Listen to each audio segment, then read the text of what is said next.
Bon, il faut qu'on parle d'une chose. Le shilajit. Si vous consommez du shilajit ou si vous êtes prêt à consommer du shilajit, regardez bien cette vidéo. Parce que beaucoup de personnes se font avoir. Tout le monde commence à vendre du shilajit, il y a du dropshipping dans tous les sens, tout le monde clame d'avoir la meilleure qualité de shilajit, et en se basant sur une chose, l'acide fulvique. Plus vous avez d'acide fulvique, meilleure la qualité du shilajit est. Est-ce que c'est vraiment le cas? Parce que nous, on a mis 9 mois, à chercher notre shilajit pour avoir la meilleure source, pour avoir la source la plus naturelle, la plus pure, etc. Il y a plein de choses qui rentrent en compte. Est-ce que l'acide fulvique est quelque chose à prendre en compte au niveau de son pourcentage? Alors oui et non.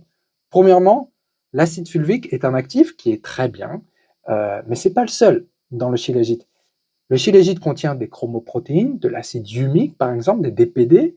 Tout ça, c'est la constitution naturelle du shilajit. Donc forcément, si vous augmentez le taux d'acide fulvique, et ben tout le reste descend.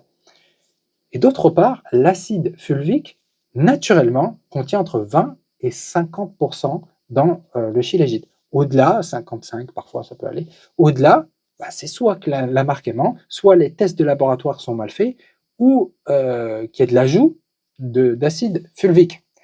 Parce que nous, on contient 50% d'acide fulvique. Voilà. Désolé, je me suis coincé le doigt dans la porte là. Bref, 50% d'acide fulvique. Mais demain, je peux vous sortir un shilajit à 85% d'acide fulvique qui sera encore moins cher que celui-ci.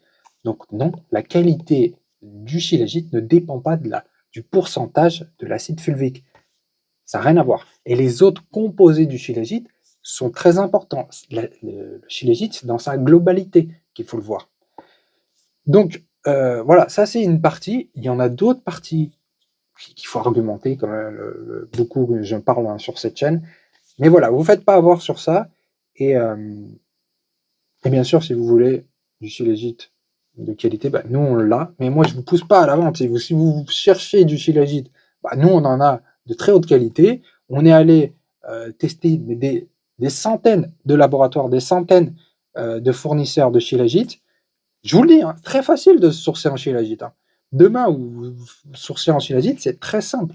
Maintenant, il y en a plein en dropshipping de partout. Mais voilà, faites attention parce que c'est un produit quand même qui peut être dangereux s'il est maltraité, mal purifié, s'il n'a pas été fait dans de bonnes conditions. Vous voyez, nous, on a qualité GMP, Good Manufacture Practice. Ça veut dire qu'il y a des contrôles très rigoureux qui sont faits